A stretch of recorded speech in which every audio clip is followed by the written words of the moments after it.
আসসালামু আলাইকুম আপনাদের সকলকে আমার চ্যানেলের আরও একটি নতুন পর্বে নতুন রেসিপি দেখার আমন্ত্রণ জানিয়ে আজকের পর্বটি শুরু করছি। আজকে আমি আপনাদের সাথে একটু ভিন্নভাবে মুরগির মাংস রান্না শেয়ার করব। আর এই মুরগির মাংসটা খেতে অনেক মজার হয়, আশা করি আপনাদের ভালো লাগবে। তো এই ভিন্ন স্বাদের মুরগির গোশত রান্না করার জন্য এখানে আমি প্রায় 700 গ্রাম ব্রয়লার মুরগি নিয়েছি। মুরগি পিস করে কেটে নিয়েছি, এরপরে ভালোভাবে ধুয়ে পরিষ্কার করে পানি ঝরিয়ে নিয়েছি। এর মধ্যে দিয়ে দিচ্ছি অল্প পরিমাণের হলুদের গুঁড়া আর অল্প পরিমাণের লবণ। এরপরে আমি খুব ভালোভাবে মেখে নিচ্ছি মাংসের পিসগুলোর সাথে লবণ এবং হলুদ। তো খুব ভালোভাবে মাখানো হয়ে গেছে। আমি এখন চুলায় একটা প্যান বসিয়ে দিয়েছি। এর মধ্যে আমি দিয়ে দিচ্ছি 1/4 কাপ সরিষার তেল। আপনারা চাইলে সয়াবিন তেল দিতে পারেন। তো এরপরে আমি হলুদ লবণ মাখিয়ে রাখা মাংসের পিসগুলো দিয়ে দিচ্ছি। দিয়ে আমি এটা চুলার আঁচটা বাড়িয়ে দিয়ে 3 থেকে 4 মিনিট ভেজে নিব।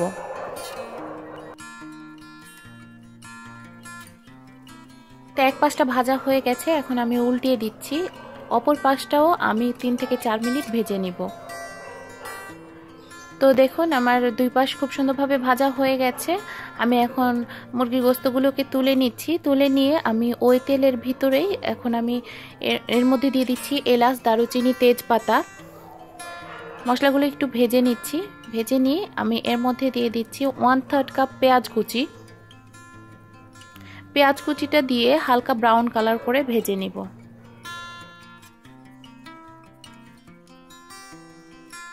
আমার হালকা ব্রাউন কালার করে ভাজা হয়ে গেছে। এখন অল্প একটু পানি দিয়ে দিচ্ছি, কারণ এখন আমি এর মধ্যে মশলা দিব, মশলাগুলো যাতে পুড়ে না যায় এই জন্য আমি এখানে অল্প পরিমাণের পানি দিয়ে দিলাম। এরপরে আমি এর মধ্যে দিয়ে দিচ্ছি 1 চা চামচ আদা বাটা, 1 টেবিল চামচ রসুন বাটা, লবণ দিয়ে দিচ্ছি। লবণ দিয়ে দিচ্ছি আমি স্বাদ মতো। লবণটা একটু বুঝে দিতে হবে, কারণ মাংসটা মাখানোর ভাজার আগে আমি লবণ হলুদ দিয়ে মেখে নিয়েছিলাম। তো এর মধ্যে হলুদের গুঁড়া দিয়ে দিচ্ছি অল্প পরিমাণের, আর 1 চা চামচ লাল মরিচের গুঁড়া দিয়ে দিচ্ছি। মরিচের গুঁড়াটা আপনারা আপনাদের টেস্ট অনুযায়ী দিবেন, যে যেমন ঝাল খেতে পছন্দ করেন। এখন আমি এর মধ্যে দিয়ে দিচ্ছি 1 চা চামচ ধনিয়া গুঁড়া, 1 চা চামচ জিরা গুঁড়া। এবার আমি মশলাগুলোকে একটুখানি কষিয়ে নিচ্ছি। এ পর্যায়ে আমি এর মধ্যে দিয়ে দিচ্ছি একটা টমেটোর টুকরো করে কেটে।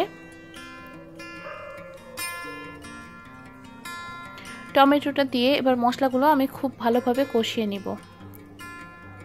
তো দেখতে পাচ্ছেন আমার মশলাগুলো খুব ভালোভাবে কষানো হয়ে গেছে, আর মশলা থেকে তেলটাও ছেড়ে এসছে। এই পর্যায়ে আমি ভেজে রাখা মুরগির মাংসগুলো দিয়ে দিচ্ছি। মাংসগুলো দিয়ে আমি একটুখানি কষিয়ে নিব। এখন আমি এর মধ্যে দিয়ে দিচ্ছি 1 চা চামচ গোলমরিচের গুঁড়া। গোলমরিচের গুঁড়াটা আপনারা চাইলে দিতে পারেন অথবা স্কিপ করতে পারেন, সেক্ষেত্রে আপনারা লাল মরিচের গুঁড়া বেশি ব্যবহার করতে পারেন। তো আমি এখানে 1 চা চামচ গোলমরিচের গুঁড়া দিয়ে দিচ্ছি। দিয়ে আমি 3 থেকে 4 মিনিট খুব ভালোভাবে মাংসটাকে কষিয়ে নিব। কষিয়ে নিয়ে এবার আমি ঢাকনা দিয়ে ঢেকে আরও 4 থেকে 5 মিনিট আমি রান্না করব মাংসটা। তো প্রায় 5 মিনিট রান্না করেছি। এরপরে দেখুন আমি ঢাকনাটা তুলে নিয়েছি। তো দেখতেই পাচ্ছেন মশলাগুলো মাংসের গায়ে গায়ে লেগে আসছে, খুব সুন্দরভাবে কষানো হয়ে গেছে আমার মাংসটা। এবার আমি এর মধ্যে 1.5 কাপ পরিমাণের পানি দিয়ে দিচ্ছি। পানিটা 1.5 কাপ দিলেই হবে, কারণ মাংসটা ভাজা আছে আর কষাতে কষাতে অনেকটা সেদ্ধ হয়ে গেছে। তো এবার ঢাকনা দিয়ে ঢেকে মিডিয়াম হিটে মাংসটা রান্না করে নিব।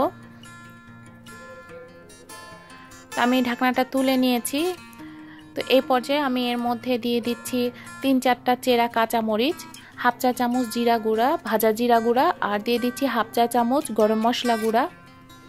এবার আমি খুব ভালোভাবে মশলার সাথে মাংসটা মিশিয়ে নিয়ে ঢাকনা দিয়ে ঢেকে আরও 5 মিনিট মতো রান্না করব।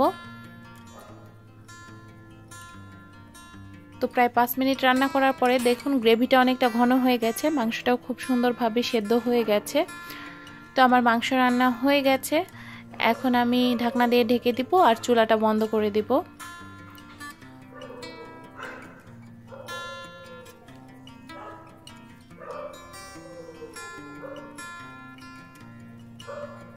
তো আপনারা দেখতে পাচ্ছেন আমার মাংস রান্না হয়ে গেছে, আর দেখুন কালারটা কি সুন্দর এসেছে এবং এটা দেখতে কতটা লোভনীয় হয়েছে।